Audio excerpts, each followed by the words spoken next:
इंतजार खत्म हो चुका है। जैसा कि डिपार्टमेंट ऑफ पोस्ट ने अपना निर्धारित डेट बताया था कि 1 जून को circle wise notification postman mail guard MTS के लिए जारी किया जाएगा। उसी डेट पर सारे सर्किल जो है नोटिफिकेशन जारी करना शुरू कर चुके हैं। नमस्ते, आप जीपी ऑनलाइन क्लासेस देख रहे हैं। जीपी ऑनलाइन क्लासेस पिछले 5 सालों से केवल लिमिटेड डिपार्टमेंटल कॉम्पिटिटिव एग्जाम के लिए काम करता है। और अब बारी जो है 2026 और आगे आने वाले विभागीय परीक्षा के लिए जो है हम काम करने वाले हैं। ध्यान रखिएगा कि विभागीय परीक्षा जो है धीरे-धीरे अब अपना रूप बदल रहा है, बहुत सारी चीज़ें बदल रही है, प्रक्रियाओं में बहुत तेज़ी आ रही है और इसी प्रकार की गति जो है अब आपको बढ़ती हुई दिखाई दे रही है। आने वाले में इसका स्वरूप जो है और भी कुछ चेंज होने वाला। फिलहाल में इस वीडियो में हम बात करेंगे 2026 का जो नोटिफिकेशन एमटीएस पोस्टमैन मेलगार्ड का जारी किया गया है। इस वीडियो में हम क्या-क्या बात करेंगे? इस वीडियो में डेट के बारे में बात करेंगे, कौन-सा इंपॉर्टेंट डेट है जो कि आपको ध्यान रखना है, इस डेट के अंदर फॉर्म फिल अप करना है और अपने डिवीजन, अपने यूनिट अथॉरिटी को सबमिट कर देना है।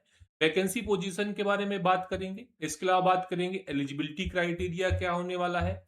इसके बाद हम बात करेंगे कि भाई इसका पैटर्न और सिलेबस क्या होगा और प्रेफरेंस एंड ऑप्शन जो है किस प्रकार से देने हैं। कहने का मतलब क्या है कि एक ही वीडियो में पूरा जानकारी मैं आपको दे दूंगा, कहीं और जाने का, कहीं और भटकने का जरूरत नहीं रहेगा।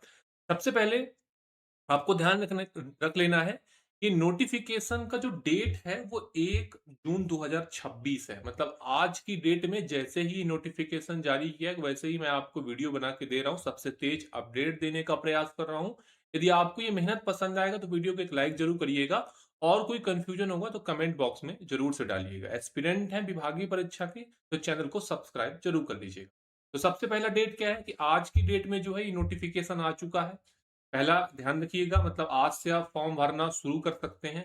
आखिरी डेट जो रहेगा फॉर्म भरने का वो रहेगा 22/6/2026। मतलब 22 जून 2026 तक इस फॉर्म को भरना है आपको। जो अथॉरिटी रहेगी आपके डिवीजन ऑफिस की वो फॉर्म को कलेक्ट करेगी, वेरीफाई करेगी और उसको जो है कंट्रोलिंग अथॉरिटी को भेजेगी, सर्किल ऑफिस भेजेगी।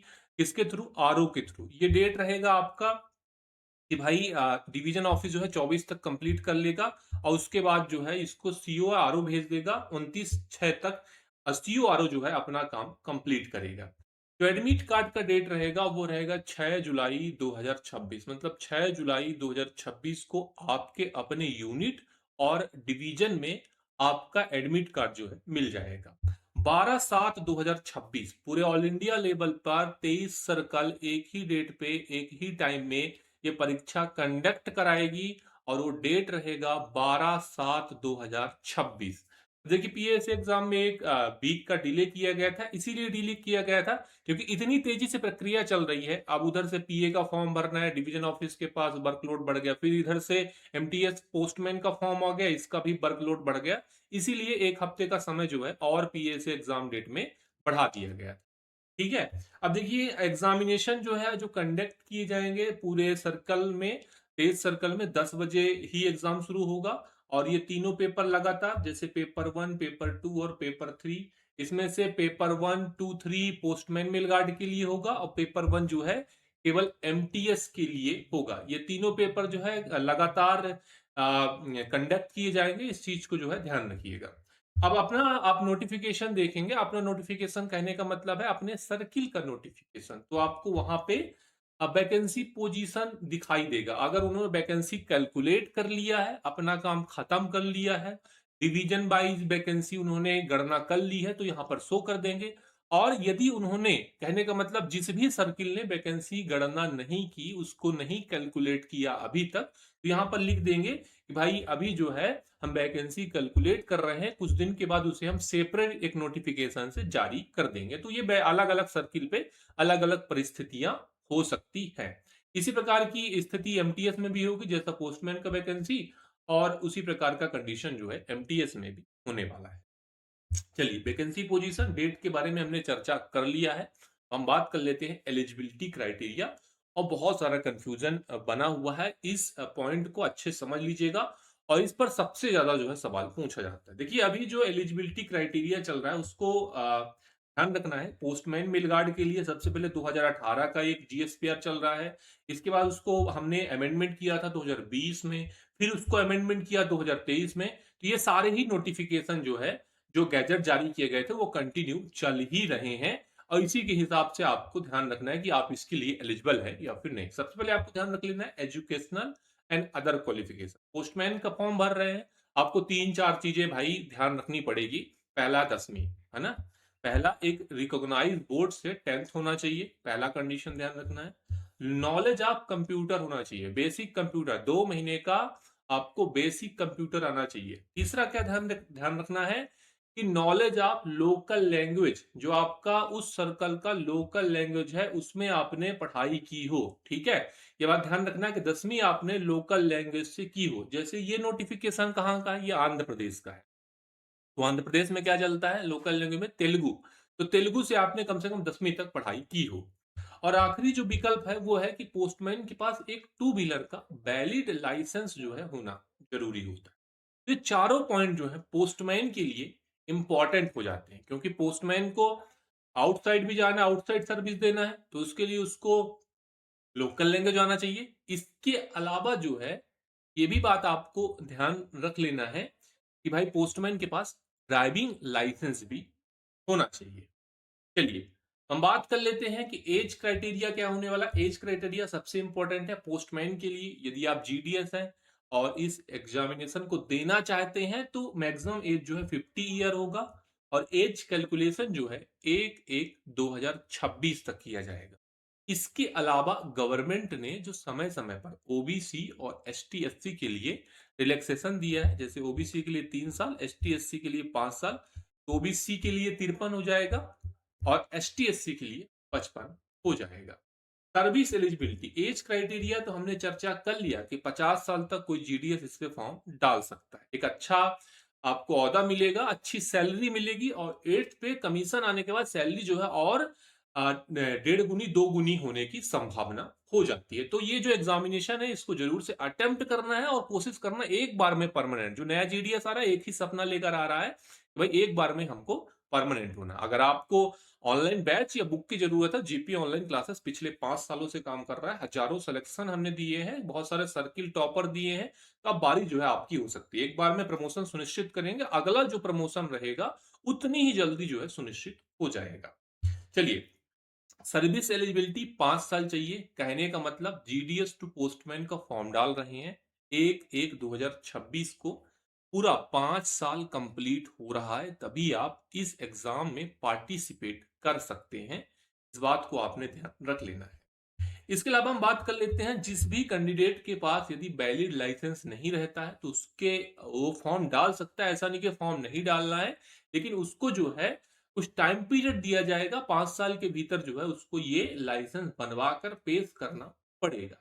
और ये कंडीशन जो है केवल पोस्टमैन मेलगार्ड कैडर के लिए ही लागू होती है, इस बात को आपने ध्यान रख लेना है।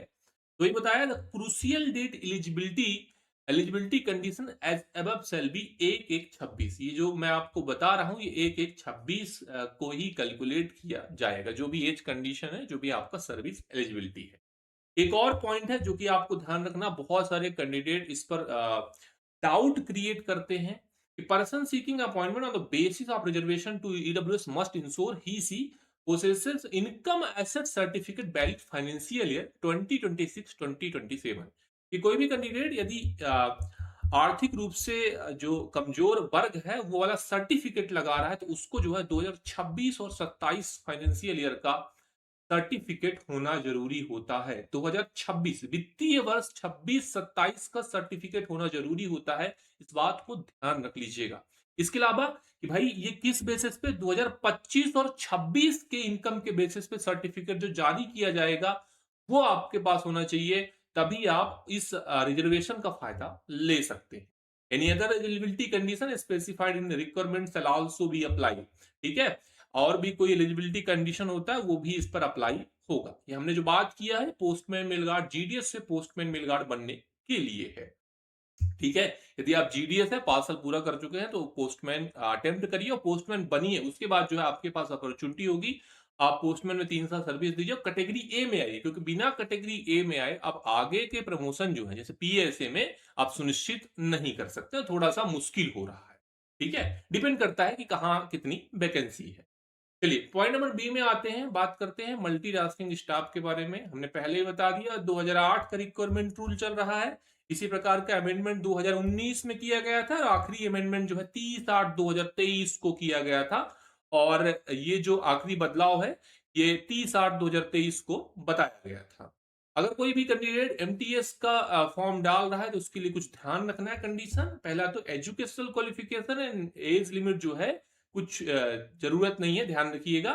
There shall be no upper age limit and no minimum qualification, minimum educational qualification required. पहली चीज तो एज लिमिट नहीं है, दूसरा एजुकेशनल क्वालिफिकेशन, क्योंकि अगर आप जीडीएस में आ रहे हैं तो 10th के बेसिस पे ही आएंगे, तो यहाँ पे आपको जो आपका मार्कशीट है उसको लगाने का बताने का जरूरत नहीं है। अगर डेट ऑफ बर्थ के लिए वेरिफिकेशन के लिए लगाने को बोला जा रहा है तो वो आपको लगाना पड़ेगा। ठीक है, सर्विस एलिजिबिलिटी 3 साल चाहिए, ये बात आपको ध्यान रख लेना है। मतलब 1/1/2026 को 3 साल का जरूरत होगा।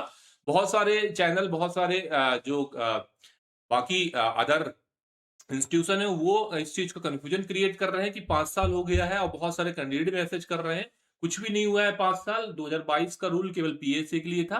तो सर्विस एलिजिबिलिटी जो जीडीएस से एमटीएस अटेम्प्ट करेंगे उनके लिए आज भी 3 साल है, और इस पे कोई भी बदलाव आएगा सब स्टेज अपडेट आपको GP online classes they. Any other eligibility condition specified in requirement rule shell also be apply. ठीक है, ये एमटीएस का एलिजिबिलिटी कंडीशन था। चलिए बात कर लेते हैं पैटर्न एंड सिलेबस के बारे में।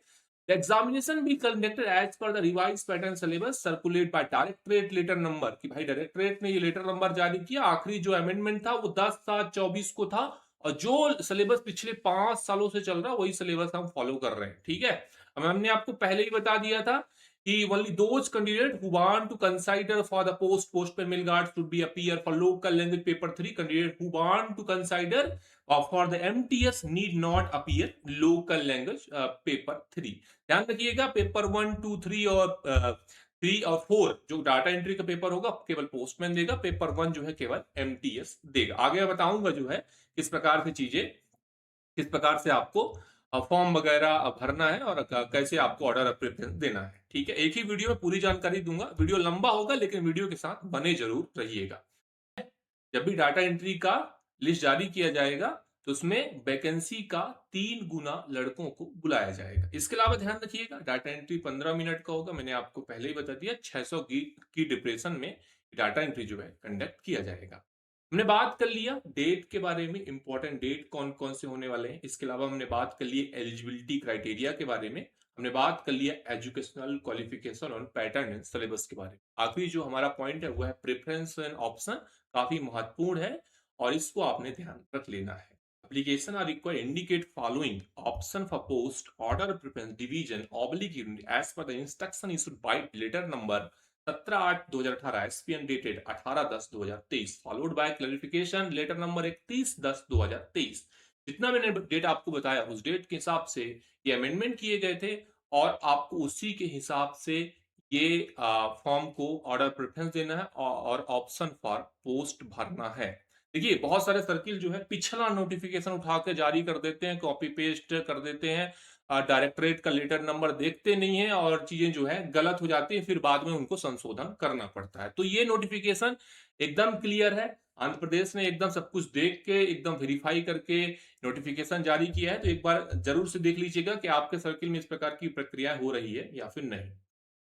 चलिए फ्रेंड्स, अब हम बात कर लेते हैं कि ये जो मैं आपको नोटिफिकेशन दिखा रहा हूं इस पे आपको फॉर्म जो है एनेक्सर 1 जो है किस प्रकार से भरना है।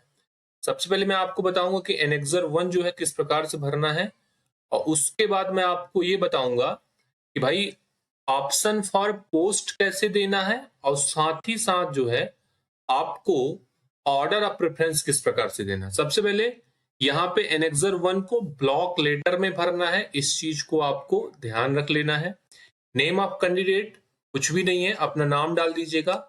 मेल फीमेल मतलब जेंडर कौन सा वो डाल दीजिएगा। डेजिग्नेशन क्या है, बीपीएम है, एबीपीएम है, डाक सेवक है। डेट ऑफ बर्थ आपको यहाँ पे डालना है, साथ में आपका मैट्रिकुलेशन का 10वीं का जो मार्कशीट है उसको सेल्फ अटैच करके इस पे लगा देना है, सेल्फ अटैच करना है। कैटेगरी आपका कौन सा है, यूआर है, एससी है, एसटी है, ओबीसी है, ईडब्ल्यूएस है, लगा देना है। एजुकेशनल क्वालिफिकेशन आपको यहाँ पे अटैच कर देना है 10th का।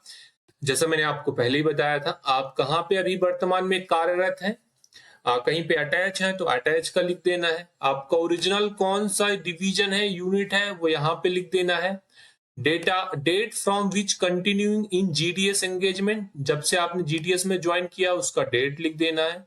कितना सर्विस आपने जीडीएस में कंप्लीट कर लिया है, तो यहाँ पे लिख देना है। Length of engagement rendered as GDS as on 1/1/2026 by MM और डी के फॉर्मेट में आपको नोट कर देना है।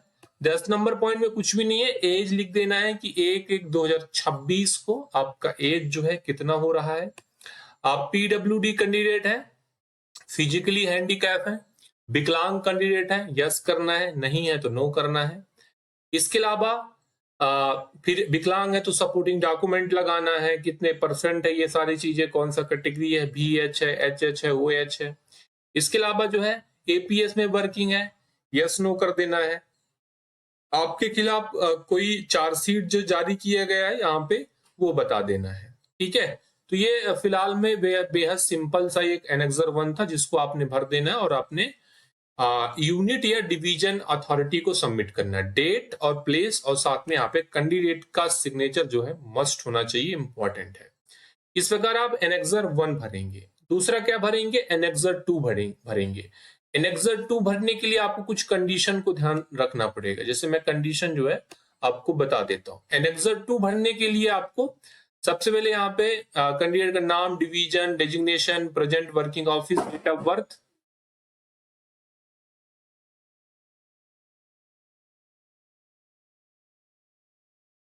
एनेक्सर 2 भरने के लिए सबसे पहले आपको यहाँ पे name of candidate, name of division, designation, present and working office, इसके अलावा डेट ऑफ बर्थ, इसके अलावा कम्युनिटी कौन सा उसका कैटेगरी है, ये आपने बेसिक डिटेल भर दिया। बेसिक डिटेल भरने के बाद ऑप्शन फॉर पोस्ट में जाते हैं। सबसे इंपॉर्टेंट है कि आप कौन से पोस्ट में पहले जाना चाहते हैं। यदि आप पांचों के लिए एलिजिबल हैं, कहने का मतलब पोस्टमैन के लिए, फिर मेल गार्ड के लिए MTS CO, MTS DAP, MTS subordinate office, तो आपको पांचों भर देना है, ठीक है। और किसको आप पहले लेना चाहते हैं, जैसे आप यदि आप यहाँ पे पोस्टमैन 1 भर देंगे तो फिर आपको 1 में पहले कैलकुलेशन किया जाएगा। कैसे, पोस्टमैन यदि आपने भर दिया तो एक चीज आपने ध्यान रख लेना है कि आपको सबसे पहले फिर पोस्टमैन में ही कैलकुलेट किया जाएगा, और पोस्टमैन में आपका नीचे फिर डिवीजन देखा जाए कौन सा डिवीजन आपने पहले दिया हुआ है। जैसे आपने पोस्टमैन भर दिया 1 नंबर में, फिर आपका पोस्टल डिवीजन देखा जाएगा कि 1 में आपने कौन सा दिया है, 2 में आपने कौन सा दिया है। तो जो आपने पहले दिया होगा पोस्टमैन के लिए डिवीजन, वो कैलकुलेट कर लिया जाएगा, और आपको यदि मेरिट में आप आ रहे हैं तो आपका वहां पे सिलेक्शन कर दिया जाएगा। दूसरी सबसे इंपॉर्टेंट चीज क्या आ जाती है कि एग्जाम्पल के माध्यम समझिएगा। मान लीजिए आपने मेल गार्ड भर दिया यहाँ पे, है ना, यहाँ पे मान लीजिए आपने MG भर दिया, कहने का मतलब आपने यहाँ पे सेकंड को डाल दिया, ठीक है, सेकंड नंबर को आपने डाल दिया मेल गार्ड वाले को। तो फिर क्या किया जाएगा, फिर जो है आपको यहाँ पे देखा जाएगा कि सबसे पहले आपने RMS डिवीजन का कौन सा डिवीजन पहले जो है वो ऑर्डर प्रेफरेंस में दिया है। तो ये कहानी जो है ऑर्डर ऑफ प्रेफरेंस की चलती है कुछ, और ये समझना जो है बेहद जरूरी है। अब जो कैंडिडेट जो है इन सारे के लिए एलिजिबल होगा, 1 2 3 करके उन सारे को ऑर्डर ऑफ प्रेफरेंस देगा, ठीक है। इसके अलावा जो कैंडिडेट केवल MTS के लिए एलिजिबल होगा उसके लिए बेहद इंपॉर्टेंट जानकारी ये है कि यदि वो MTS पोस्टल डिवीजन को पहले लेना चाहता है तो सबसे पहले 5th को लिख देगा, फिर उसके बाद जो है MTS DAP को पहले लेना चाहता है तो उसको यहाँ पे नोट कर देगा कि भाई पहले 5th ले लिया, फिर 4th ले लिया, फिर हमने 3rd ले लिया। पहले हमने डिवीजन ऑफिस चाहिए, फिर हमने DAP चाहिए, फिर हमने जो है CORO चाहिए, तो वो यहाँ पे नोट कर दिया। तो ये MTS कैंडिडेट के लिए है।